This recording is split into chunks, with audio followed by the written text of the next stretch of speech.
Fantastique. Bonjour à tous. Bienvenue à la récupération du chapitre 8, communément appelé la dernière récupération de l'année 2021. Je suis très content de faire ça. Je pense qu'on a fait un bon bout de chemin ensemble. J'espère que ça va vous aider dans vos évaluations. Sans plus attendre, je commence par une première question si vous en avez. Est-ce que quelqu'un aurait un sujet à me lancer? Fantastique. J'ai des élèves un peu timides pour commencer. Pas de problème, on va commencer par la base. Par la suite, si vous avez des questions, n'hésitez pas à m'arrêter. Si quelqu'un a des commentaires, vous pouvez le faire en ouvrant votre micro. Je pense que ça va être plus rapide que les messages, considérant que ça risque d'être difficile de voir les messages en même temps que je suis en train de parler. Je vais partir de votre guide d'études. Vous avez un guide d'études, je vous le rappelle, qui est sur votre planification. Donc, on va partir de là et on continuera, dépendant des questions, vers d'autres sections. Mais on va utiliser ça comme base pour commencer. Bon, mon iPencil ne veut pas se synchroniser. J'espère que ça va bien aller. Planif.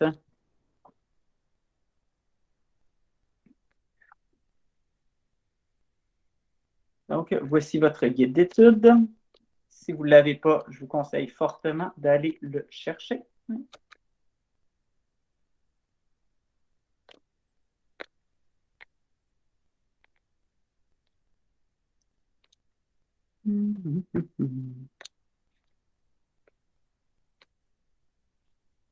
Est-ce qu'on voit mes talents informatiques au grand jour comme ça? On va y aller d'une autre façon.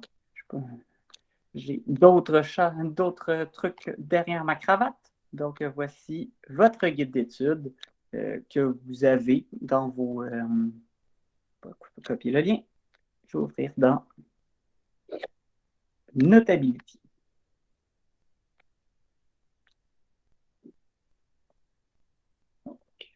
Commençons par ce guide d'études-là. Il est assez complet. Utilisez-le pour voir c'est quoi qui est à prioriser dans votre étude.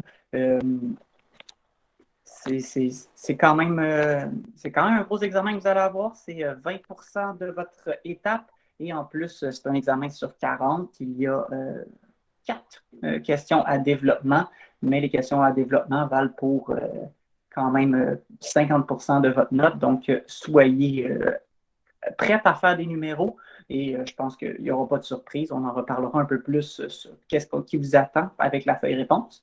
Mais c'est des problèmes, c'est des calculs assurément, comme ce chapitre-là se base sur des calculs. Donc, déterminer l'expression d'un KC ou d'un KP, ça me permet tout de suite de faire la différence entre le KC et le KP. Donc, deux concepts qui se ressemblent énormément. La constante d'équilibre de concentration pour le C, donc c'est pour la concentration, pour le KC, alors que le KP, c'est pour la pression partielle. Si on prend une équation au hasard qui serait H2 gazeux plus du carbone solide 2H2 qui est en équilibre avec du CH4 gazeux. Donc, on remarque que la constante d'équilibre de concentration, on va commencer par elle parce que c'est la plus fréquente, la constante de concentration, c'est toujours produit sur réactif. Donc, ce sera toujours la concentration des produits, le CH4, sur la concentration des réactifs. Donc, on a le H2. Et le coefficient, on se rappelle, devient l'exposant. Et finalement, on se rappelle que les solides et les liquides, on ne les met pas dans une constante d'équilibre. Donc, voici la constante de concentration produit sur réactif. La constante de pression, c'est exactement la même chose, mais à la place d'être une concentration, c'est la pression des produit sur la pression des réactifs. On va donc dire que c'est la pression du CH4 sur la pression du H2, tout ça à la 2. Donc, c'est exactement la même chose lorsque il y a des gaz, des liquides ou des solides. Le KC et le KP, c'est exactement la même chose. La seule différence, c'est qu'on va exprimer un P à la place d'avoir les crochets. Et je vous rappelle, s'il y a présence de aqueux, le KP est impossible. Pas besoin de savoir la raison. Vous pouvez juste me dire que dès qu'il y a des présences de aqueux, c'est impossible d'avoir une constante de pression parce que la pression va être influencée, la constante serait influencée par un aqueux, mais le aqueux n'a pas de pression, donc ça fausserait notre concentration. Fait que j'ai plusieurs mains levées, donc allons-y pour la première. Alia, que je t'ai vu. Oui, moi, ma question, c'est est-ce que le KP peut être égal au KC? Oui, il peut être égal au K. Le KC peut être égal au KP. Là, il ne le serait pas parce que il y a plus de réactifs que de produits. Donc là, tu remarques, c'est pas vraiment important, c'est pas vraiment à l'examen, mais vous remarquez qu'il y a un seul produit alors qu'il y a deux réactifs. Et là, ça vient pousser, mais la concentration, c'est le nombre de moles par litre. Et cette concentration-là, si je la multiplie par ART, on se rend compte que c'est nRT sur V, c'est égal à la pression. Ce que ça veut dire, c'est que la pression, elle est proportionnelle à la concentration. Mais là, comme on a ART en haut à la 1, alors qu'en 2, on a le nombre de moles sur la vitesse fois ART à la 2, mais on remarque que les ART ne s'annulent pas, et donc la concentration et de pression n'est pas équivalente. Mais ce n'est pas à savoir pour l'examen. Je sais que dans votre cahier, vous avez un problème où on vous demande le KC puis le KP, puis ça donne la même chose, puis ça vous donne une fausse impression que le KC et le KP sont identiques. C'est des valeurs différentes pour chacune des réactions. C'est juste que les deux sont possibles d'être calculés quand il y a des gaz. Ok, c'est bon, merci. Adrien. Yeah. Est-ce que pour le KP, on doit barrer euh, solide et liquide aussi? Oui, tout à fait. Fait que KP, c'est vraiment juste le gaz que tu peux avoir quelque chose. Fantastique. Bien Puis résumé. NKC, c'est gazé aqueux, c'est ça? Voilà. Ok, thanks. Donc, voilà, ça nous donne... Alicia, vas-y. Si, mettons... Oh non, ok, non, j'allais demander si, mettons, c'était juste des solides, mais ça fonctionnerait pas. S'il y a juste des solides, mettons que ça serait, je ne sais pas moi, C solide plus I2 solide donne du CI4 solide. Ben, ça serait juste ta constante de concentration et ta constante de pression serait égale à 1. Parce qu'il n'y aurait juste aucune concentration qui changerait. Ok, Donc, c'est bon, merci. voilà. Voilà. Ça nous permet donc de dire qu'on a déterminé l'expression, c'est fait. Différencier KC de KP, c'est fait. Interpréter une constante d'équilibre en sachant si on favorise la réaction directe ou inverse pour l'atteindre. Donc, ce que on vous demande, c'est Jasmine, je suis désolé, je ne vais pas lire ton commentaire. Fait que si tu as une question, pourrais-tu le poser tantôt à parole ouverte? Ça va m'aider pour le rythme de la récupération. Donc, interpréter une constante d'équilibre, sachant si on favorise la réaction inverse ou directe pour atteindre l'équilibre, je vous rappelle que cette constante d'équilibre-là, ce KC-là, ça dit, là, on va reprendre notre même exemple, qui est le CH4 sur le H2 à la 2. Bien, cette constante-là est une valeur. Prenons exemple que c'est de 12. Ben, qu'est-ce que ça veut dire? Ça veut dire que si on fait CH4 divisé par H2 à la 2, ça doit égaler 12.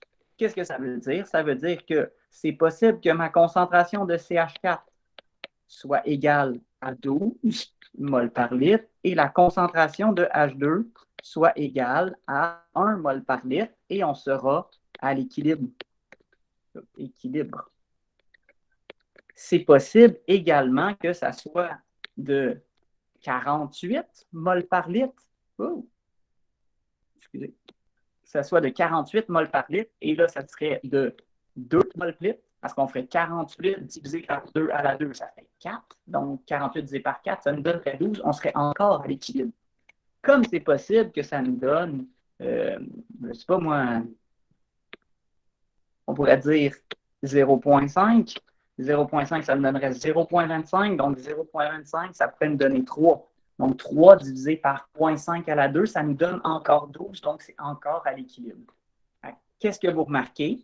C'est vous remarquez que dans toutes mes situations, toutes mes situations qui étaient 3, 0,5, on avait dit que c'était 12 et 1, et on a remarqué que c'était 48 et 2.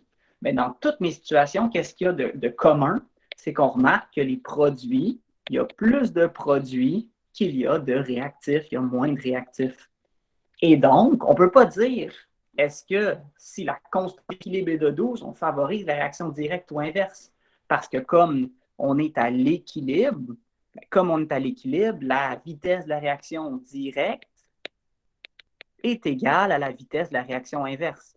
Donc, à 3 et 0,5, on n'a pas favorisé la réaction directe ou inverse. On est à l'équilibre, donc les deux vont à la même vitesse.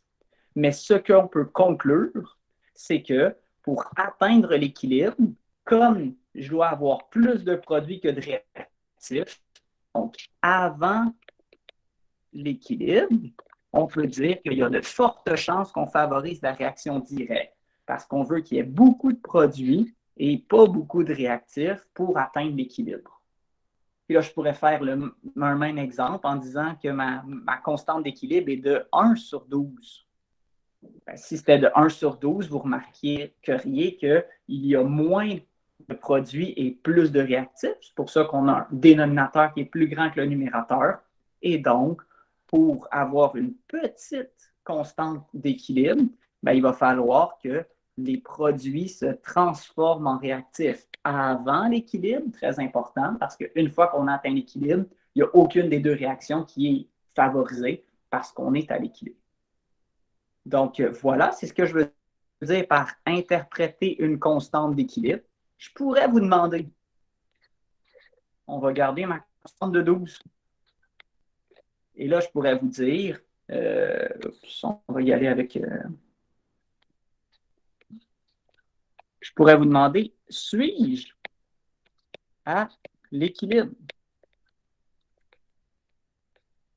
Si la concentration de CH4 est égale à 6 et la concentration de H2 est égale à 0,8.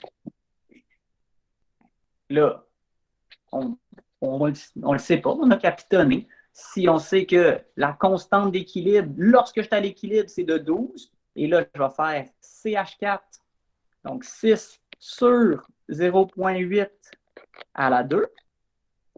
Et là, je me pitonne tout ça. 6 divisé par 0,8 à la 2, ça va me donner 9,4. Donc, on remarque que 9,4 n'est pas égal à 12. Conséquence, on n'est pas à l'équilibre. Pour être à l'équilibre, il va falloir que le 9,4 devienne 12. Donc, qu'est-ce qu'il va falloir que je fasse? Il va falloir que je transforme mes réactifs en produits pour augmenter la quantité pour augmenter la valeur de mon KC. Et donc, qu'est-ce que je favorise? Je favorise la réaction directe pour atteindre l'équilibre. Mais je pourrais avoir... Monsieur, désolé. J'ai pas vraiment compris comment vous avez fait pour favoriser quelle réaction. Tu es d'accord que 6 divisé par 0,8 à la 2, ça donne 9,4. Oui. Et donc, cette valeur-là, elle est plus petite que ma constante d'équilibre. Ouais. Comme on est plus petit que la constante d'équilibre, il va falloir augmenter cette valeur-là. Parce que le système veut toujours atteindre l'équilibre, donc il va favoriser la réaction directe ou inverse pour atteindre cet équilibre-là. Comme notre constante, pas vraiment une constante d'équilibre parce qu'on n'est pas à l'équilibre, mais comme cette valeur-là, ce 9,4-là, il est plus petit que 12, il va falloir qu'il augmente jusqu'à 12. Comment on fait pour augmenter une constante? Bien, il faut qu'on prenne nos réactifs pour les transformer en produits. Qu'est-ce que ça va avoir comme impact? Bien, je vais avoir 6,2, mettons ici, et là, j'aurais 0,7 ici. Là, ça me donnerait 6,2 divisé par 0,7 à la 2, ça me donne 12,65. Donc là, je passe un petit peu tout droit. Fait que là, ça serait 6,15, mettons, quelque chose comme ça. Donc, c'est pas important de savoir exactement c'est quoi. On va faire des problèmes pour le déterminer exactement c'est quoi cette valeur-là, mais juste comprendre c'est quoi ça veut dire le KC. Ça veut dire que pour être à l'équilibre, il faut atteindre le 12. Si on est en dessous, ça veut dire qu'on manque de produits parce qu'on manque de numérateur, on va créer la réaction directe. Si on serait plus grand que 12, là, ça veut dire qu'on a trop de produits. On va donc favoriser la réaction inverse pour atteindre notre équilibre. OK, parfait, c'est bon, merci. Béatrice. Le 12 à l'équilibre, il est juste valable quand on garde la même température, non? Fantastique. Oui, puis aussi le même pH. Ben, je sais aussi avec le pH, ça se peut qu'exemple, dans notre cas, le 6, ça soit le pH qui soit genre neutre. Je peux demander, on a vu ça. Tu sais, c'est pas toujours 7, ça pourrait être aussi genre 6,2, mais je sais pas dans quel cas, je me souviens plus. Ah, ça, c'est la constante d'équilibre de l'eau qui est juste vraie à 25 degrés Celsius, mais c'est pas important. OK, parfait. C'est pas dans le kit d'études. OK, parfait, merci. Mathéo. Pour le 12, ça doit-tu être nécessairement 12? Ça pourrait être comme 11,99. Ça doit être pile 12. OK. Merci. Et ça va tout de suite faire résoudre des problèmes avec la technique du DRE. Donc, on va faire ça maintenant avec notre même problème qui est au début, on a dit 0,8 de H2 et on avait dit 6 de CH4. Et la réaction, c'était 2H2 qui est en équilibre avec du CH4. On avait une constante d'équilibre qui était égale à 12. Et là, la question, c'est quelles seront les concentrations à l'équilibre? Quelles seront les concentrations à l'équilibre, sachant que le KC est de 12? Là, on n'a pas d'autres informations. Malheureusement, on n'a pas. Je vous rappelle les 3 façons de résoudre. Si on a un R, dans les faits, on a tous les R par rapport stoichiométrique. Donc, la première technique, c'est la technique du rapport stoichio, et c'est vrai stoichio, et c'est vrai uniquement dans le R. Deuxième technique, c'est la technique de l'équilibre. L'équilibre, on va passer par le KC ou le KP pour le trouver. Et la troisième technique, c'est la technique de la colonne. Si j'ai 2 éléments sur 3, je peux trouver le troisième. Et là, je vais faire ça un peu mieux. Je vais mettre ça de couleurs différentes pour qu'on puisse mieux le voir. Et finalement, la technique de la colonne, on va mettre ça style en mauve. Là, malheureusement, la 4e chose qu'on va faire, si on est pris, c'est l'algèbre dans le R. C'est la seule chose qu'on peut faire. On ne sait pas ce qui va se passer, mais on a déterminé qu'il va falloir qu'on favorise la réaction directe. Et là, pour les besoins de la cause, je vais vous montrer que ce n'est pas important de savoir c'est quoi la réaction qui est... c'est pas important de savoir quelle réaction on favorise. Ce qui est toujours important, c'est que du côté des réactifs et du côté des produits, on ait la valeur inverse. Qu'est-ce que ça veut dire? Là, je le sais que ça favorise la réaction inverse parce qu'on vient de le déterminer.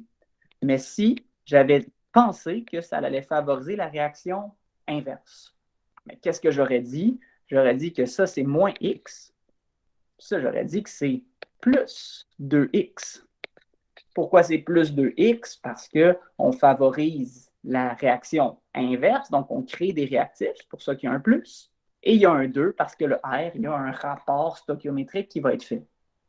Conséquence, à l'équilibre, et donc là, ça c'est la technique de la colonne, j'ai 6, j'ai moins X, je sais que j'ai donc 6 moins X. Et on sait que j'ai 0,8 et 2X, j'ai donc 0,8 plus 2X. On remarque que j'ai tous les éléments de l'équilibre. On peut donc trouver la constante d'équilibre. On peut faire la technique rouge. On sait qu'à l'équilibre, c'est 12. C'est égal à produit, 6 moins X, sur réactif, c'est-à-dire 0,8 plus 2X. Faites attention à la 2, parce que le coefficient devient l'exposant. Oui, Charles. J'ai une question pour les tableaux DRE. Il y a des exercices que parfois il faut soustraire les réactifs et additionner les produits. Je ne sais pas différencier c'est quand qu'on fait lequel. Comme je te dis, tu peux toujours soustraire les réactifs puis augmenter les produits. Là, je vais te montrer, j'ai fait la mauvaise chose, puis on va juste voir c'est quoi que ça va amener comme impact. Mais tu peux toujours dire que ça va être moins dans les réactifs et plus dans les produits, puis tu vas toujours arriver à la bonne réponse. Donc, c'est... Mais il n'y a pas de numéro où il faut soustraire les réactifs. Il y a des numéros qu'il faut soustraire les réactifs, il y a des numéros qu'il faut que tu soustrais dans les produits.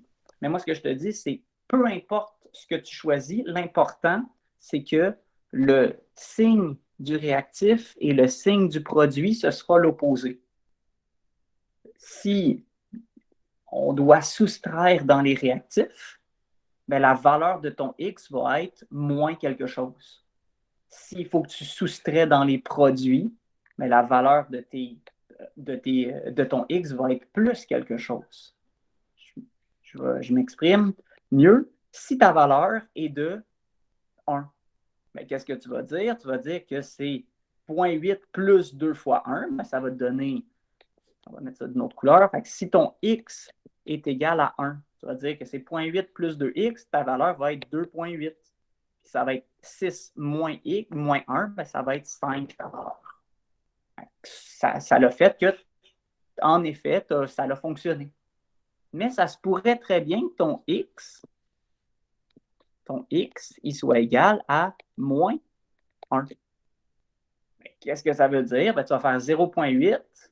Ça ne marche pas. Mais mettons moins 0,2. Qu'est-ce que ça veut dire? Ben, tu vas faire 0,8 plus 2 fois moins 0,2. Ça va te donner 0,4. Tu vas faire 6 moins 0,2. Ça va te donner 6,2. Donc, ce qui est important, c'est que le X dans tes réactifs et tes produits soit l'inverse l'un de l'autre, mais ce n'est pas important de savoir dans quel sens. C'est lequel qui est positif, c'est lequel qui est négatif. C'est ça que ton algèbre va te dire. OK, merci. Mathéo. C'est quoi la technique de colonne? La colonne, c'est que j'ai, colonne, j'ai mis en mauve, j'ai le 6 et le moins X. Je sais que D plus R est égal à E. Fait que 6 moins X me donne 6 moins X. 0,8 plus 2X te donne 0,8 plus 2X. Là, c'est de l'algèbre, mais si c'était des vraies valeurs, mais là, tu pourrais faire 6 moins 3, ben, à l'équilibre, j'ai 3. Donc, c'est ça la technique de la colonne. Fait que je vais finir mon problème.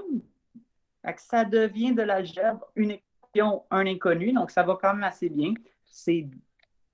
On va garder la même couleur. C'est 12 qui est égal à 0,8 à la 2. Fait que, là, carré parfait, ça fait 0,8 à la 2, ça me donne 0,64. Là, après ça, on dit 2x fois 0,8 et 0,8 fois 2x, donc c'est 0,8 fois 2 fois 2, ça me donne plus 3,2x, puis 2x à la 2, ça me donne 4x2. Ça, c'est égal à 6 moins x. On distribue le 12 sur tout le monde. Ça nous donne 12 fois 0,64, ça donne 7,68. 12 fois 3,2, ça me donne 38,4x. Et 12 fois 4, ça me donne 48x2. C'est égal à 6 moins x. J'envoie les x du même bord, ça me donne donc 39,4x. J'envoie les x, le 6 de l'autre bord, ça me donne 1,68. Et ça me donne plus 48x carré. Après ça, on fait un mode de 22. C'est pas ça que je veux. Comment que je le faisais avec cette calculatrice-là? En fait, quelqu'un a une calculatrice pas loin qui serait capable de faire un mode 22 là-dessus? Donc, le A, c'est 48. Le B, c'est 39,4. Et le C, c'est 1,68.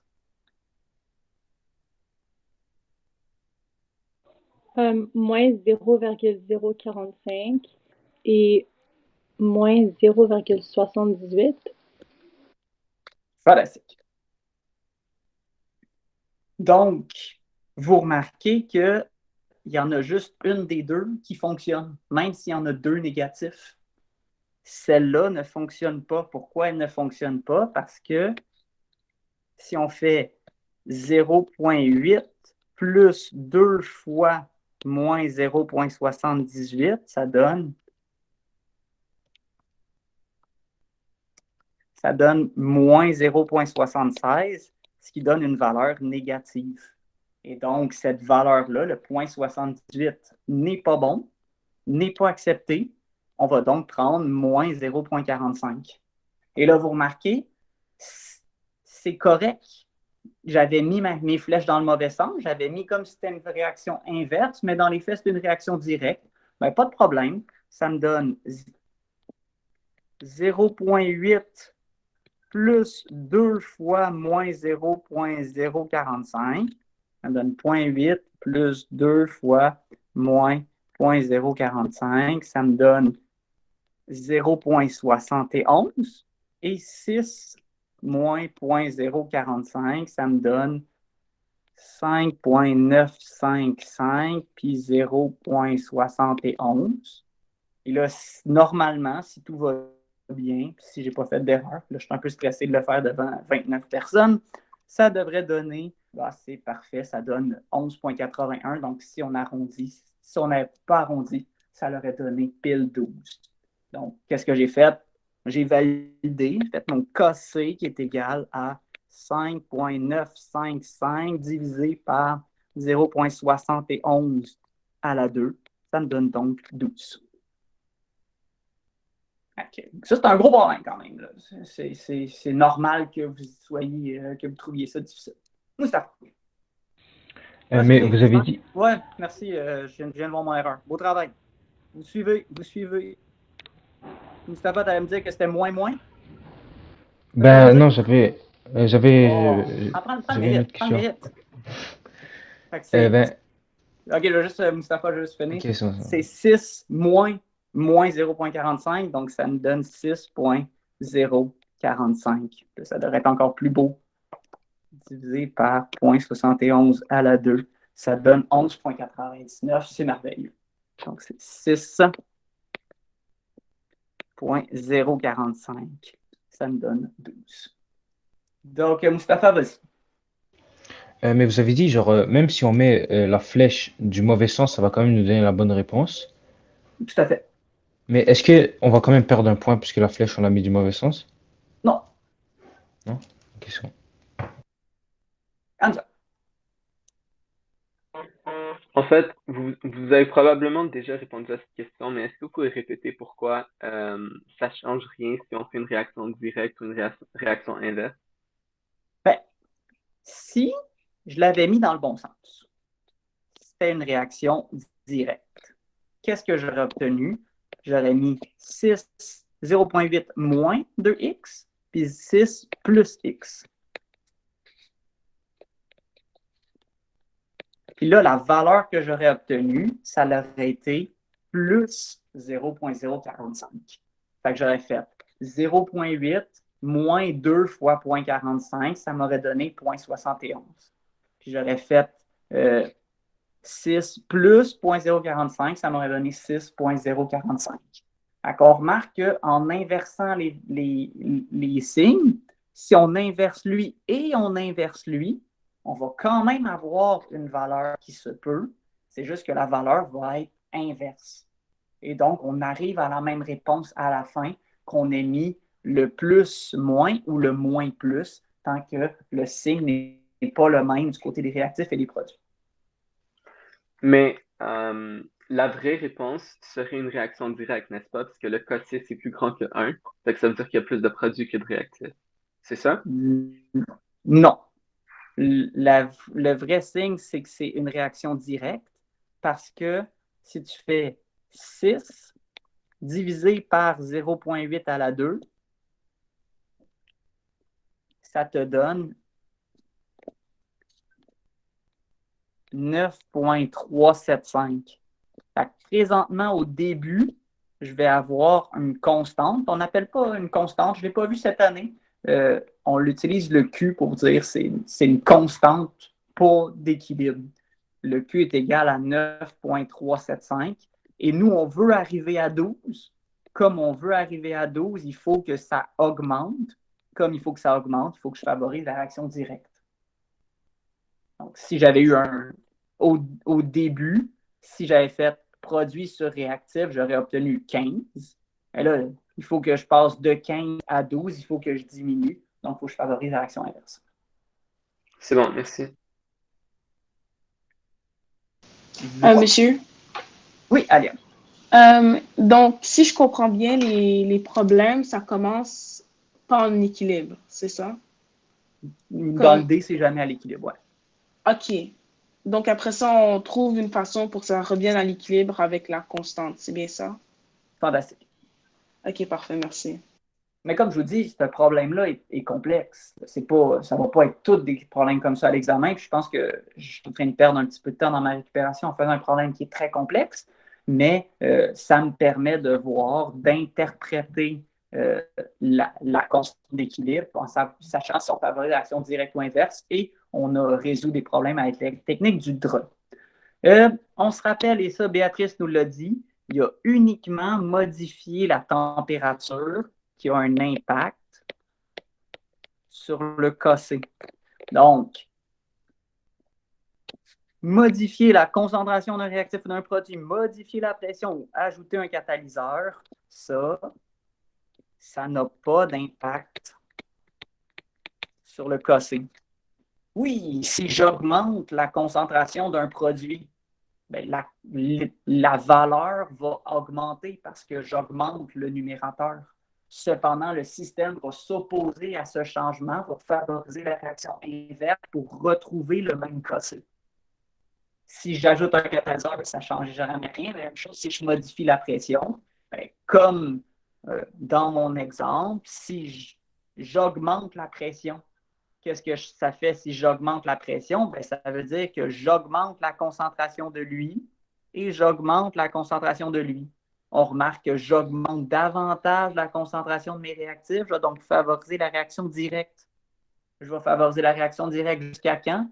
Jusqu'à temps que je retrouve la même constante d'équilibre parce qu'il y a uniquement la température qui a un impact sur la constante d'équilibre.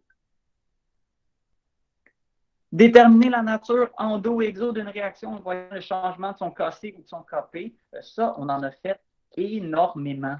Donc, je vais juste dire, mettons, que c'est une réaction qui est endothermique. Endothermique, ça veut dire que c'est de l'énergie plus des réactifs qui est en équilibre avec des produits. Si je chauffe, qu'est-ce qui se passe au cas C? Ben, si je chauffe, ma perturbation, c'est j'augmente l'énergie. Mon système s'oppose à tout changement, donc on augmente un réactif, il va favoriser la réaction directe pour diminuer les réactifs et augmenter les produits. Conséquence, à l'équilibre, je vais avoir plus de produits et moins de réactifs quand je vais retrouver mon équilibre. On remarque donc que ma constante d'équilibre, il y a eu plus de produits et il y a eu moins de réactifs. C'est quelque chose qu'on peut dire qu'elle a augmenté cette constante-là. Pour une réaction endothermique, chauffer égale augmenter la constante d'équilibre. Pas de questions là-dessus? Fantastique, ça va compenser pour l'aspect de mon problème DRE qui était trop complexe. Et donc, avec tout ça, on vient de finir 8.1. On s'attaque maintenant à 8.2 qui est de reconnaître un acide ou une base selon Arrhenius et Bronsted. Je ne vais pas vous dire de reconnaître, de me nommer ces scientifiques-là, ce n'est pas un cours d'histoire. Cependant, si je vous dis NaOH, c'est un acide ou c'est une base, bien, vous allez être capable de me dire que c'est une base. Pas besoin de me dire que c'est une base selon Arrhenius. Je ne sais jamais comment s'écrit Arrhenius. Y a-t-il un R, y a-t-il deux R, y a-t-il un H? Mais selon Arrhenius. Mais si je vous demande le NH, puis je vous le mets dans une réaction, le NH3 est trop connu. On va mettre quelque chose d'autre. On va l'appeler...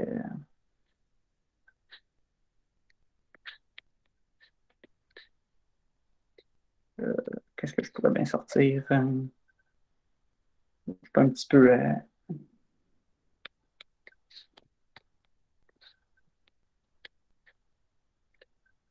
je suis un petit peu à court d'inspiration. On va l'appeler le HPO4 2-, avec la réaction ici, qui est en équilibre et qui va donner du H2PO4- plus du H3, plus du OH-. Je pourrais vous demander, le H2PO4, c'est un acide ou c'est une base? Et là, si vous me dites, trop facile, ça commence par H, c'est donc un acide. C'est bête, tu n'as pas progressé depuis un an parce que tu penses encore comme une vision de secondaire 4. Là, toi, ce que tu dois être capable de faire, c'est de dire, mon HPO4, il devient du H2PO4. Comme il devient du H2PO4, on peut conclure qu'il a reçu un H. Il a reçu un H de qui? Il a reçu un H du H2O qui a donné un de ces H au HPO4 pour devenir du H2PO4. Comme le HPO4 a reçu un H, c'est ce qu'on appelle une base. Comme le H2O, il a donné son H, c'est ce qu'on appelle un acide. Le même concept, là, dès que c'est une base, automatiquement, c'est un acide conjugué. Dès que c'est un acide, c'est automatiquement une base conjuguée. Même moi, c'est pas comme ça que je le réfléchirais à l'examen. Je le vérifierais. Donc, je dirais c'est conjugué parce que c'est dans les produits. Mais pour que mon H2PO4- redevienne du HPO4 2-, il faut qu'il prenne un de ces H. On prend une autre couleur. Il faut qu'il prenne un de ces H. Et il faut qu'il donne au OH-. Et donc, comme il donne, c'est un acide. Le OH-, il reçoit un H pour devenir H2. C'est pour ça qu'on l'appelle une base. Donc, voilà comment reconnaître un acide, une base, un acide conjugué et une base conjuguée. Fantastique, pas de question. On remarque, je vais tout de suite y aller avec le terme amphotère. L'amphotère veut dire que le HPO4 2-, il a deux choses. Il a le moins. Comme il a le moins, il va pouvoir attirer un H+. Ça deviendra du H2PO4-. comme il reçoit, comme il attire un H+, il agit comme une base. Mais il a également un H. Comme il a un H, il peut donner son H+. Il deviendra du PO4 3-. Et donc, il peut aussi agir comme acide. Donc, comme il a à la fois la partie acide, et à la fois la partie basique, on dira que c'est un amphotère. Donc, un amphotère a toujours un H et une charge négative. Ça prend les deux. La seule exception, c'est le H2O qui n'a pas de charge négative, mais qui peut attirer un H+. Quand même. Béatrice, vas-y. Comment on sait c'est quoi les ions? Comme exemple, comment on sait que ça change de -2 à -3? C'est-tu parce que je comprends pas. Parce que comme il donne un H+, mais Ah, ça veut dire qu'il perd son H, ok, mais ouais. il perd aussi un plus. Fait qu'il était déjà 2 plus de perdu, ben il en a perdu un 3e plus. Ok, ouais, je compris. Puis, est-ce qu'on peut, exemple, donner 2 H à la fois ou on peut juste en donner un? Toujours un à la fois. Ok, parfait. Merci. Donc, voilà. Qu'est-ce que ça veut dire, ça? On peut dire, donc, reconnaître un acide, je dirais check. Déterminer un acide, une base conjuguée, je dirais check. Reconnaître un amphotère, je dirais check. Déterminer le pH à partir de la concentration de H3+, et celle du OH-, et faire des problèmes de Ka. Je pense qu'on est capable de faire les trois ensemble. Donc, Adriano, question, vas-y. Quand vous nous demandez d'identifier un acide ou une base, vous voulez toujours le savoir, de la façon qu'on a appris cette année, right? Ouais. Ben, OK. oui. Alright. Puis aussi, pour les amphotères, vous avez dit que ça doit avoir une charge négative et c'était quoi l'autre chose? Et un H. Commencez par H. OK, merci. Maëva. Juste pour être sûr, quand on a une base conjuguée, il doit recevoir un H pour retrouver genre sa molécule initiale. Tout à fait. Parfait, merci. Un H+ pour être plus exact. OK, puis aussi, est-ce que il faut que pour que ce soit un amphotère, que ça commence par un H, genre il ne pourrait pas être dans le milieu de la molécule? Il faut qu'il y ait un H. Mais ça. Parfait, merci. Ouais. Là, tu m'en poses une bonne, là, mais je pense que je dirais que ça commence par H. Michel. Est-ce que le lien entre les bases et les acides conjugués, est-ce que ça doit toujours être comme des bases faibles avec une acide conjugué faible ou une forte puis une faible, ou c'est pas important? C'est trop compliqué pour le cours d'aujourd'hui. C'est pour l'exemple. Ok, c'est bon. Tu m'en reposeras la question demain en plus. Ok. Ou au prochain cours. Si ça t'intéresse, sinon je ne le prendrai vraiment pas personnel. Attends, c'est-tu à l'examen ou c'est pas à l'examen? Non, c'est pas l'examen. C'est pas l'examen. Le lien entre un acide fort et faible, ça, oui, c'est à savoir un acide fort ou un acide faible, mais le lien avec l'acide et la base conjuguée, il n'y en a pas à faire. Ok, parce que j'ai compris, c'est à l'examen, mais j'étais genre. Okay. Non. Je suis pas du genre à mettre à avoir des préférés et de leur donner des informations juste à eux. Ok, parfait, merci. Donc, faisons un petit problème de Ka. Donc, je pourrais vous demander, c'est quoi le pH du HF si on a 0,2 mol par litre et une constante d'acidité de 0,5. Donc, qu'est-ce que ça veut dire? Donc, ça serait la question, ça serait mieux formulé, mais déterminer le pH d'une solution de HF à 0,2 mol par litre, sachant que sa constante d'acidité est égale à 0,5. Première chose à faire avec un problème comme celui-ci, on a à faire que le HF est en équilibre et c'est un acide parce qu'on a une constante d'acidité. Comme c'est un acide, il va donner son H.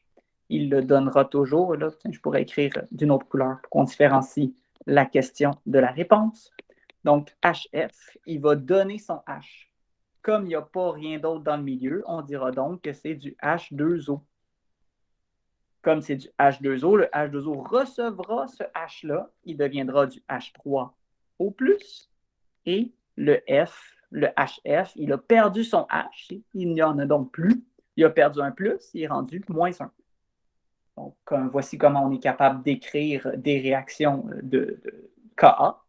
On remarque que l'eau est toujours liquide, donc on peut déjà le mettre, le barrer, parce qu'on barre toujours les solides et les liquides dans un tableau DRE. Au début, ce qui a réagi est à l'équilibre. On remarque qu'au début, j'en ai 0,2. Et j'ai 0,0 toujours comme constante dans mes produits initialement. J'en ai toujours 0. Qu'est-ce que ça veut dire? Malheureusement, je n'ai pas d'autres informations, mais je sais que ce qui m'intéresse, c'est le pH. Le pH, c'est la concentration d'ion H3+, qui on va dire moins X, parce que malheureusement, je n'ai pas le choix de me sortir de là par l'algèbre. Comme j'ai un rapport stoichiométrique de 1 pour 1 pour 1, je pourrais dire X et X. On pourra donc dire que j'ai 0,2 moins X, X et X. Comme ma constante d'acidité, c'est produit sur réactif, ça me donnera X fois X sur 0,2 moins X. Ça, c'est égal à 0,5. On a donc X2 qui est égal à 0,5, 0,2 moins X. Et là, ça donne 0,5 fois 0,2, ça me donne 0,1 moins 0,5x, parce qu'on distribue le 0,5, est égal à x2. J'aime mieux j'aime mieux avoir mon A qui est positif, donc ça me donne x2 plus 0,5x moins 0,1 qui est égal à 0. Et encore un mode 22, si quelqu'un pourrait me pitonner ça, avec un A de 1, un B de 0,5 et un C de moins 0,1, on obtient deux valeurs de 0,15 et moins 0,65. Puis, en même temps, j'avais une question, monsieur. Pour trouver le X, il faut faire la stoichiométrie, non? Pour le R? Oui, mais comme tu m'as posé la question, il y a juste un H à la fois qui va être donné ou reçu.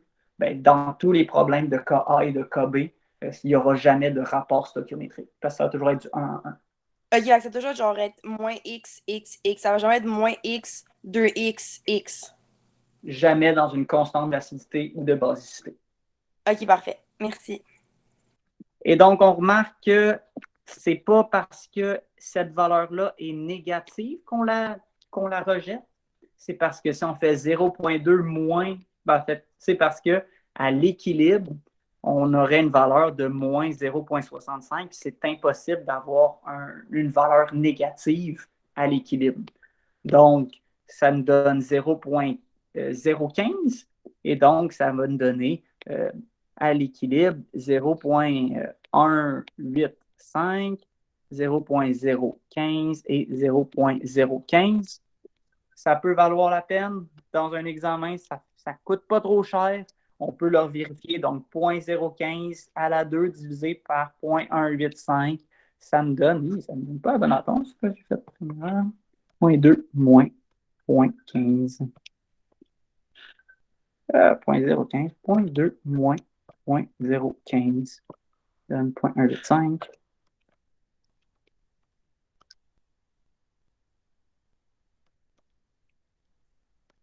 Oui, Maëva. C'est une ancienne question? Ouais, j'ai oublié.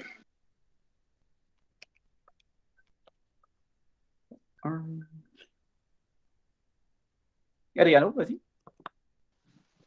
Pour le amphomètre, tantôt, si ça commence avec H2, c'est-tu correct ou c'est vraiment H? Ça peut être, dès qu'il y a un H, c'est correct. S'il y en a deux, c'est correct aussi. OK, merci. Bon, là, il est quand même tard, je ne vois pas mon erreur. Mais elle est présente. Moi, ça me donne 0,15 au lieu de 0,015. Là. Point 15? Point 15 à la 2 divisé par 0,05. Ça a de l'allure, ça. OK. Bon, là, ça marche. Merci. Fait que là, puis le moins 0,35, c'était-tu bon, Raphaël? Monsieur, moi aussi, j'ai eu 0,15. Parfait. Ben, Fait que c'est plus, peut-être j'ai dit 0, j'ai dit 0,15, mais en tout cas, moi aussi, j'ai eu 0,15. Fait que ça devrait être bon pour le reste. Là. OK, parfait. Donc là, en plus, ça fonctionne avec le KC, donc ça en fait 0,15 sur 0,15 divisé par 0,05. Ça nous donne quelque chose qui ressemble beaucoup à 0,5. Ça nous donne 0,45. Donc, probablement qu'il y avait des virgules derrière tout ça. Donc, c'est merveilleux. Et avec tout ça, ça nous donne que le pH, on se rappelle que le pH, c'est 10 à la moins pH, qui est la concentration d'ion H3O+. Et nous, ce qui nous intéresse, c'est le contraire. C'est-à-dire que c'est moins le log de la concentration de H3O+, qui est égal au pH. Donc, on va faire moins le log de 0,15 et ça va nous donner un pH de 0,82 de pH. Donc, voilà comment on est capable de passer par l'ion hydronium. Bon, ce n'est pas important de savoir son nom, mais le H3O+, pour trouver le pH.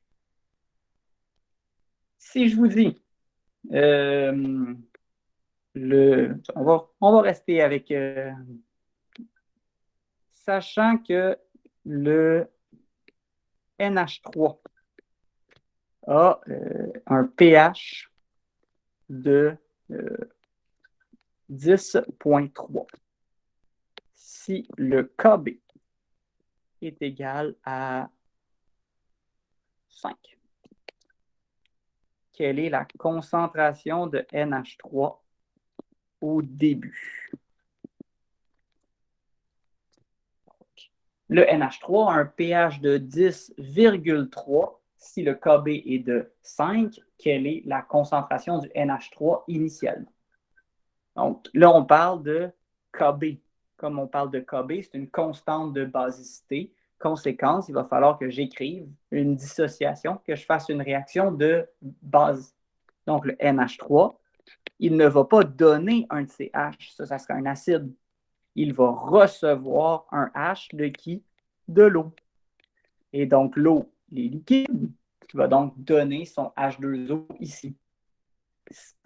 C'est une constante de basicité. On peut dire qu'on est à l'équilibre parce que nécessairement, parce que sinon, on serait dans une réaction directe, il n'y aurait pas de constante d'équilibre. Michel, vas-y. Quand on fait une réaction avec une base, des fois on rajoute de l'eau, puis des fois on rajoute pas de l'eau, comme si c'est du MgOH2, on va pas rajouter de l'eau. C'est-tu quand il y a... C'est quand qu'on rajoute l'eau? Dès que ça finit pas par OH, il faut que tu rajoutes de l'eau pour créer ton OH-. OK, mais... Vas-y. Si c'est, disons, du MgOH2, on peut rajouter de l'eau, genre ça va pas rien faire de mal, juste ça va faire plus dur à équilibrer. Ouais, ben c'est ça, c'est que si tu mets du MgOH2 avec de l'eau, ben, ton eau va donner, en fait, c'est l'eau va donner au OH2, fait que ça va créer, ça serait une réaction complète, mais ça va créer de l'eau. Parce que le OH- va recevoir un H+ pour former de l'eau, fait que les eaux vont s'annuler. OK, c'est bon, Mais, merci. Quand tu as déjà du OH-, rajoute pas de l'eau, fais juste créer ton OH-. OK, merci. Et donc, on avait dans nos produits, on a le H qui a reçu, le NH3 qui a reçu un H, donc il y en a maintenant 4. Il est NH4+, donc il a reçu un H+. Le H2O a donné un H, c'est pour ça qu'il en a perdu un, et il a donné un plus, pour ça qu'il est rendu -1. Dans tous les problèmes de constante de basicité, ça commence toujours à 0 dans les produits. Le pH est toujours nous donnera toujours la concentration de H+ ou de OH- à l'équilibre. Et nous, ce qui nous intéresse présentement, c'est le NH3 au début. Et on sait que l'eau, il est liquide là-dedans. Si on a un pH de 10,3, on sait que le pH est égal à 10 à la moins pH, nous donne la concentration, et ça donne toujours la concentration de H3O+. Même s'il n'y a pas de H3O+, ça nous donne la concentration de H3O+. Donc, ça donne 10 à la moins 10,3. Ça nous donne 10 à la moins 10,3. Ça me donne 5 fois 10 à la moins 11, qui est la concentration de H3O+. Et on sait que H3O+ fois OH- donne toujours 10 à la moins 14.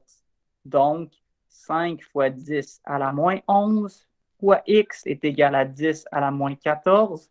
Donc, 10 à la moins 14 divisé par ce qu'on vient de trouver nous donne 2 fois 10 à la moins 4. Comme on a, et là, Mathéo, tu me poses la question, la technique de la colonne, c'est quoi? Bien, j'ai 2 éléments sur 3. Comme j'ai 2 éléments sur 3, je peux dire que j'ai passé de 0 à 2 fois 10 à la moins 4. J'ai donc gagné 2 fois 10 à la moins 4. Comme j'ai gagné 2 fois 10 à la moins 4 et que c'est un rapport 1 pour 1, je peux dire que lui aussi a gagné 2 fois 10 à la moins 4. Et je peux dire que lui a perdu 2 fois 10 à la moins 4. On peut donc dire que lui a aussi 2 fois 10 à la moins 4. On a donc tous les éléments sauf 1 dans l'équilibre. On peut donc trouver cette valeur-là qu'on va appeler x. Comment? On sait que le KB est de 5. Donc, je sais que 2 fois 10 à la moins 4 à la 2, donc produit sur réactif, est égal à la constante de basicité, est égal à 5.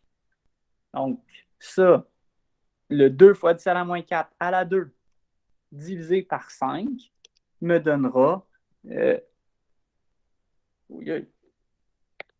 7, 8 fois 10 à la moins 9. Conséquence, j'en ai 1 fois 10 à la moins 2 plus 2 exposant moins 4. Ça, moins 4. Ça va me donner 2,000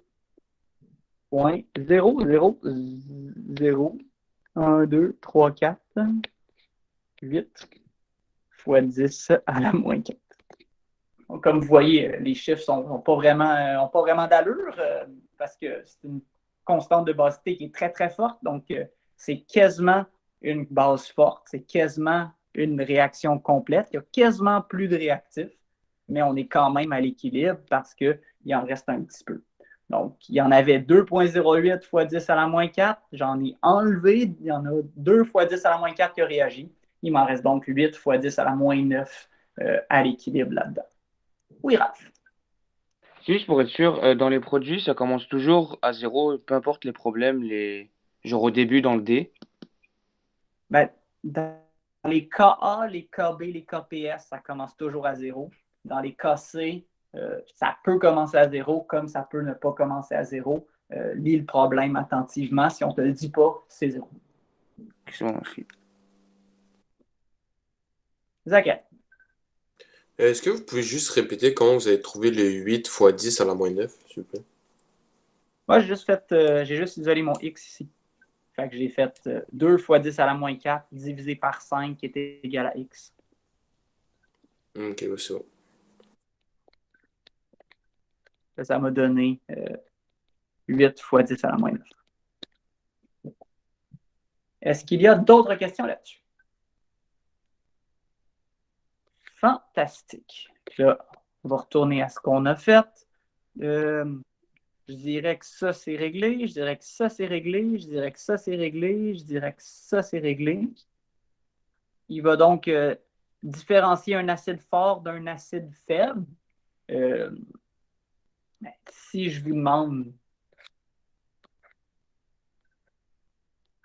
que dire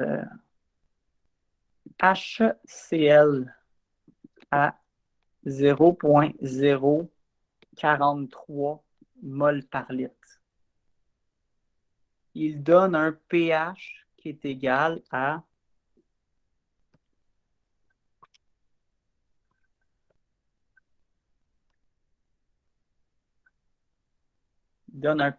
qui est égal à 0,3715.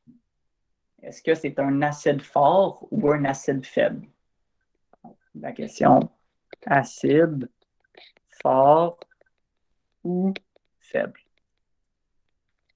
Pour savoir ça, c'est exactement la même chose. Un HCl plus de l'eau donne ou est en équilibre. Donc ça serait un acide fort, ça serait donne. Si c'est un acide faible, ça serait équilibre. Donc ça serait un acide faible. Donne du H3 au plus. En fait, on va faire ça différemment. Plus du Cl-. Qu'est-ce que ça veut dire? Ça veut dire ça, on va le mettre en mauve. C'est thématique, ça. Wow! Parce que les réactifs et les produits, c'est exactement les mêmes pour les acides forts et les acides faibles. Donc, bleu et rouge ensemble, ça fait mauve. Au début, peu importe la situation, on a 0,043. La seule différence, c'est à l'équilibre parce que c'est bleu ou à la fin parce que c'est fort. On va avoir 0 si c'est un acide fort. On va avoir quelque chose qui est plus 0 si c'est un acide faible. Donc, un acide faible va garder des réactifs. Un acide fort réagira complètement. Pour savoir c'est lequel des deux, on sait qu'initialement, on commence à 0, et ça, c'est tout le temps vrai. Là, nous, on a un pH de 0,375. Donc, si je fais... Non, je fais ça tout mal. C'est log de 0,4.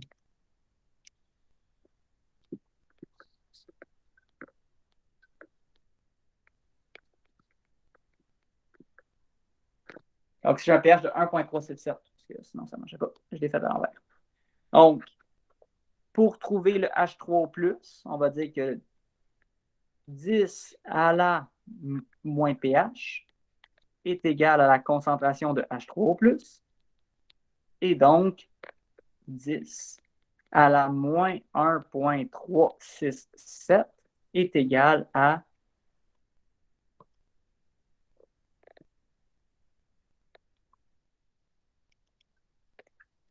0,043. Donc, j'ai moins 0,043 qui a réagi. Donc, j'ai plus 0,043. J'ai donc moins 0,043 qui a réagi. Il m'en reste donc 0 à la fin. Et donc, c'est un acide fort et non pas un acide faible. Donc, voilà comme la différence entre un acide fort et un acide faible. On pourrait dire la même chose avec une base forte ou une base faible. On avance, ça va bien. Donc, différencier un acide fort d'un acide faible, je dirais, c'est terminé. Le KPS qui nous reste à faire. Et donc, ça, c'est fait, ça, c'est fait. Et finalement, problème de perturbation avec l'équilibre pour conclure le tout en beauté. Donc, problème de KPS. Si je vous dis que le Mg 3 PO4 2 a une solubilité molaire de 4 mol par litre. Le KPS est égal à combien? si la solubilité molaire du diphosphate de trimagnésium est de 4 mol par litre, quel est son KPS? Donc, première étape dans tout ça, c'est de faire des dissociations électrolytiques de notre sel. On sait que le Mg3PO4, 2 fois dans tous les problèmes de KPS, ça commence solide. On ne se pose pas la question. Dans tous les problèmes de K, on est à l'équilibre parce que nécessairement, c'était une réaction directe, il n'y aurait pas de constante.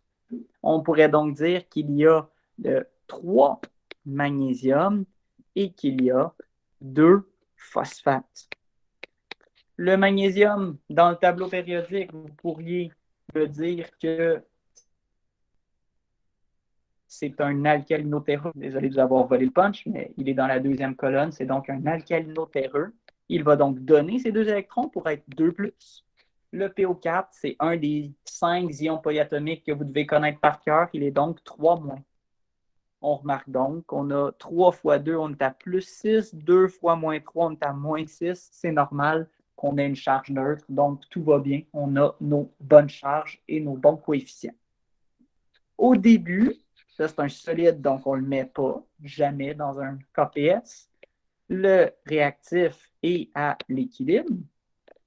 On peut donc dire qu'il y en a initialement 0 et la solubilité molaire, c'est la quantité de MgPO4 que je pourrais dissoudre. Mais on ne le met pas parce que c'est un solide, donc ce n'est pas vraiment sa concentration qui diminue. Mais on peut voir que si j'ai dissous 4 mol par litre de diphosphate de trimagnésium, ça va créer 3 fois plus de Mg parce que dans les R, il y a les rapports stoichiométriques. Donc, on va dire 3 fois 4 et on va dire 2 fois 4. Ça nous donnera donc 12 à l'équilibre, 12 mol par litre, et ça nous donnera 8 mol par litre à l'équilibre.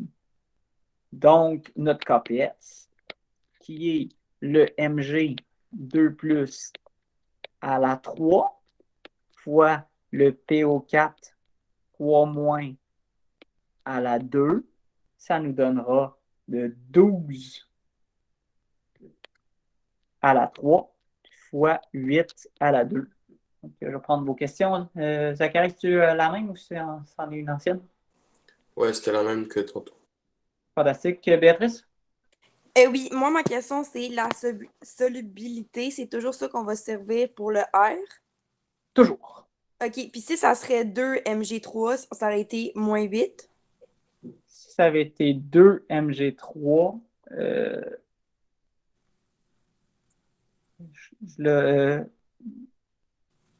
mais il n'y aura jamais de 2. Ici, là, il n'y aura jamais de Ouais. coefficient. OK, ouais, parfait. Merci. Donc, 12 à la 3 fois 8 à la 2, j'ai 110 592 de KPS. Donc, bien sûr, ça n'existe pas, mais cette valeur-là, ce 4 mol par litre était une invention de ma part. Donc, c'est normal que ça donne un KPS qui est très, très élevé. Généralement, les KPS sont très petits et non pas très élevés. Donc, monsieur, désolé de vous déranger. Je ne sais pas si on a posé cette question, mais je me demandais, est-ce que le KPS est seulement dans l'étape R qu'on utilise les données? La solubilité molaire, c'est uniquement dans le R qu'on l'utilise. OK. Ben, les KPS, c'est bien ça ou non? C'est pas la même chose? Ben, c'est la même chose? Il y a uniquement dans les KPS qu'on va vous parler de solubilité molaire. OK. OK, parfait, merci. Et là, on aurait pu le faire à l'envers. J'aurais pu vous dire, sachant que le KPS est de 110 592, la solubilité molaire est égale à combien? Si on vous dit ça, on cherche la solubilité molaire. Donc, on n'a rien comme information. On va donc devoir s'en sortir à l'aide de l'algèbre. On va donc obtenir 3x et on va obtenir 2x parce que nous, ce qui nous intéresse, c'est combien de mol par litre on peut dissoudre. On va donc avoir à l'équilibre 3x et 2x. Ça nous donnera donc 3x à la 3 fois 2x à la 2. Ça me donne 27x3 fois 4x2. Parce que le 2 est appliqué sur le 2, le 3 est appliqué sur le 3. Donc voilà, ça donne 110 592. Donc on a 27 fois 4, ça nous donne 108, qui est égal à x5, égal à 110 592. Et normalement, si je n'ai pas fait d'erreur de calcul, s'il n'est pas trop tard, ça devrait me donner divisé par 108, racine cinquième de ça. Ça me donne x est égal à 4. Donc voilà, on peut le faire dans les deux sens, c'est possible. Est-ce qu'il y a des questions là-dessus?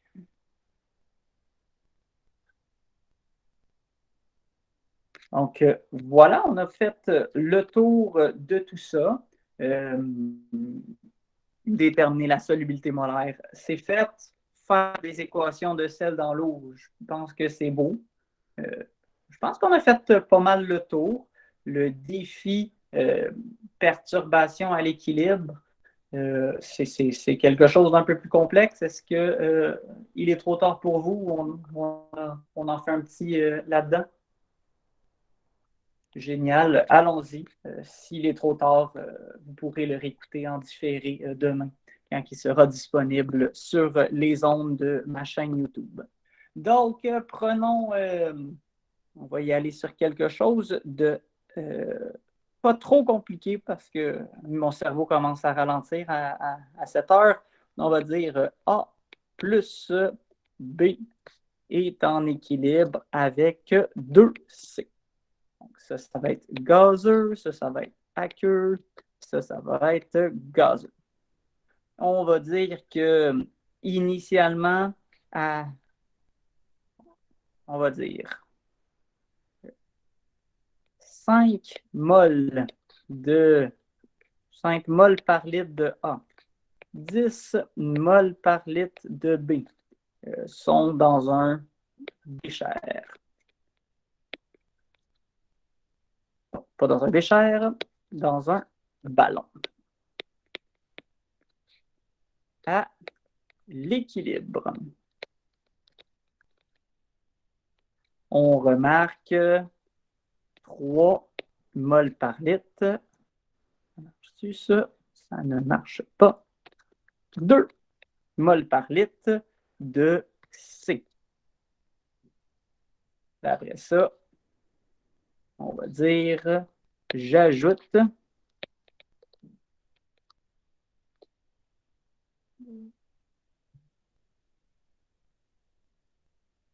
5 moles par litre de A. Puis là, la question, ça va être quelle est la concentration de B au nouvel équilibre.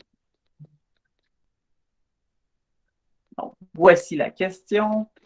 Je vais le mettre comme ça pour qu'on puisse lire la question et le faire avec tout ça. Béatrice, vas-y. Juste pour être sûr, le K-C va quand même rester 2, non? Même après le changement. Le K-C... je veux dire, l'équilibre va toujours rester de 2. Il n'y a pas... Qu'est-ce que tu veux dire avec le 2? Oh non, laissez faire. Parce que je pensais qu'on donnait le KC, mais j'ai genre mal lu. Donc, mais oui, le KC va être constant, mais on ne le sait pas encore. Ok, parfait, merci.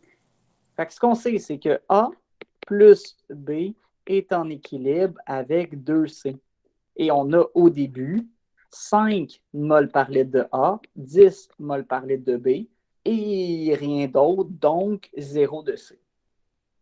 Ce qu'on sait, c'est qu'à l'équilibre, il y aura 2 moles par litre. Comme il y a 2 moles par litre de ceci, ben, ça veut dire qu'on a gagné 2. C'est pas beau, ça. On va mettre 4. Parce que sinon, c'est comme les coefficients. Donc, à l'équilibre, il y a 4 moles de lui. Il y aura donc 4 moles de lui.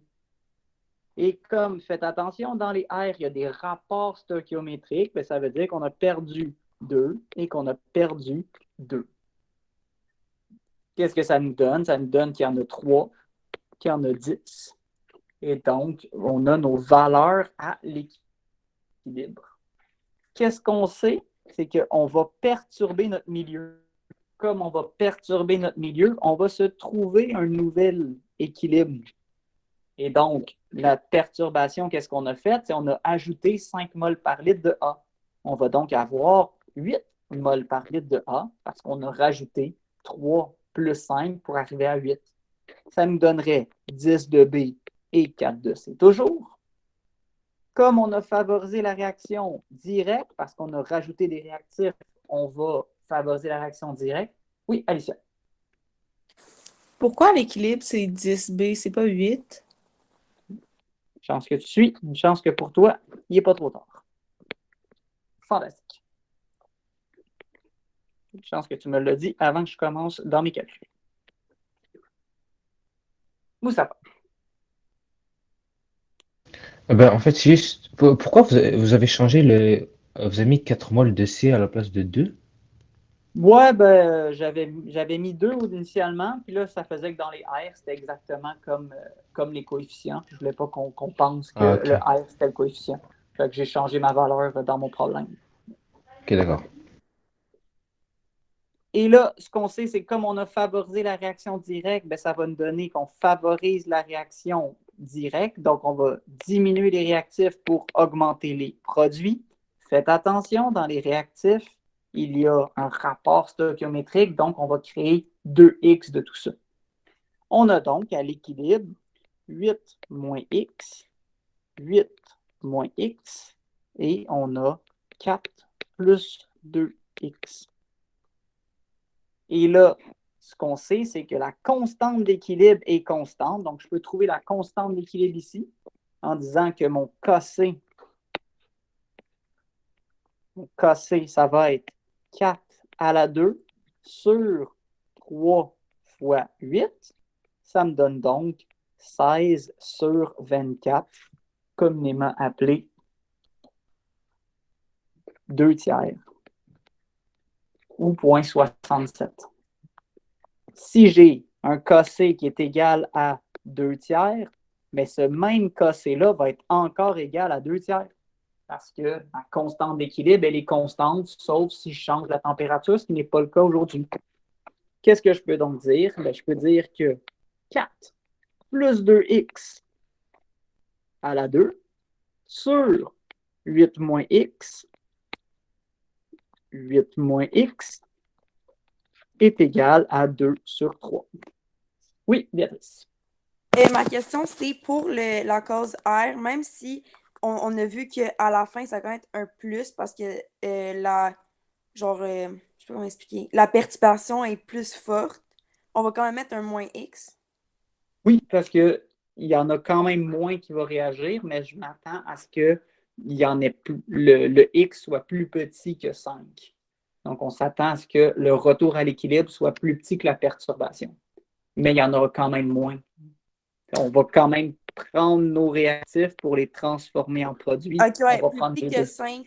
Ben, le 5, vous parlez de l'ajout de 5, non? Parce qu'il y a comme 2, 5. Fait que c'est de l'ajout de 5, non? On a ici 3 plus 5. Ma perturbation, elle est de 5.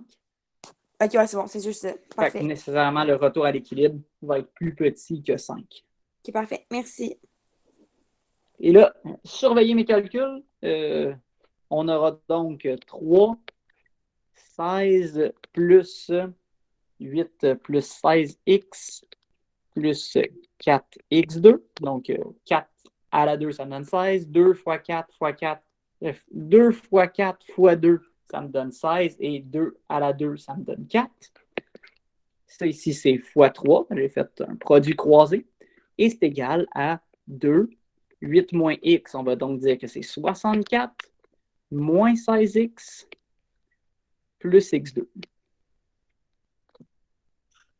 On distribue tout ça, donc ça fait 3 fois 16, ça me donne 48 plus 48x plus 12 x2. C'est égal à 128 moins 32x plus 2x2. Et donc, j'envoie mes x2 du même bord, ça me donne donc 10x2. J'envoie mes x du même bord, ça me donne 80x. Et ça me donne 128 moins 48, donne moins 80. Ici.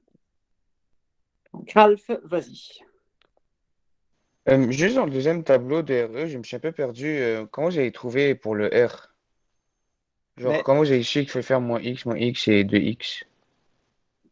comme, comme on Et plus 2X. perturbation, comme notre perturbation, c'est qu'on a ajouté des réactifs. Mais dans notre système, on a trop de réactifs.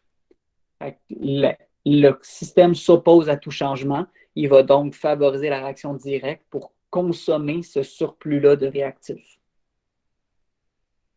Mais comme je te dis, comme je l'ai dit en début de récupération, si tu m'avais mis plus x et moins 2x, tu serais quand même arrivé à la réponse. C'est juste que ta valeur de x aurait été négative à la place d'être positive. L'important, c'est que les réactifs fassent quelque chose, puis les produits fassent l'inverse, puis tu vas quand même arriver à la bonne réponse. Parfait, merci. Et donc, ça, c'est égal à 0. Et si tout va bien, quelqu'un pourrait me faire un mode 22 de tout ça, avec un A de 10, un B de 80 et un C de moins 80.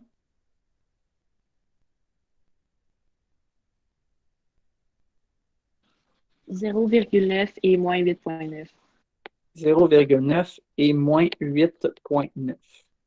Donc, on remarque que le moins 8,9 n'est pas possible parce que ça nous donnerait 4 plus 2 fois moins 8,9, ça donnerait quelque chose de négatif.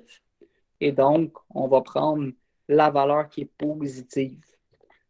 Ça nous donne 8, 0,9, ça nous donne donc 7,1, 7,1 et 4 plus 2x, ça nous donne 5,8. Essayons-le. 5,8 à la 2 divisé par 7,1 divisé par 7,1 et ça nous donne 0,67. C'est merveilleux. Quel beau feeling d'arriver à la même constante d'équilibre de 2 tiers. Donc, voici votre problème plus complexe, plus costaud. Donc, j'espère que ça vous aide. J'espère que c'est bien. Et je pense que je vais clore la récupération comme ça à 9 heures en me disant que je ne vous ai pas fait veiller trop tard et vous allez être à temps pour pouvoir écouter vos nouvelles à 10 heures sur Radio-Canada. Est-ce qu'il y a des dernières questions? Michel, vas-y. Juste être sûr, ça, c'est le niveau difficile de l'examen. Ouais. Le choix de facile, moyen, difficile. Cela serait difficile, ouais. Ok, c'est bon, merci. Michel, il y avait beaucoup dans ton ton de voix, c'est juste ça, mais ça va, je pense que c'est assez difficile.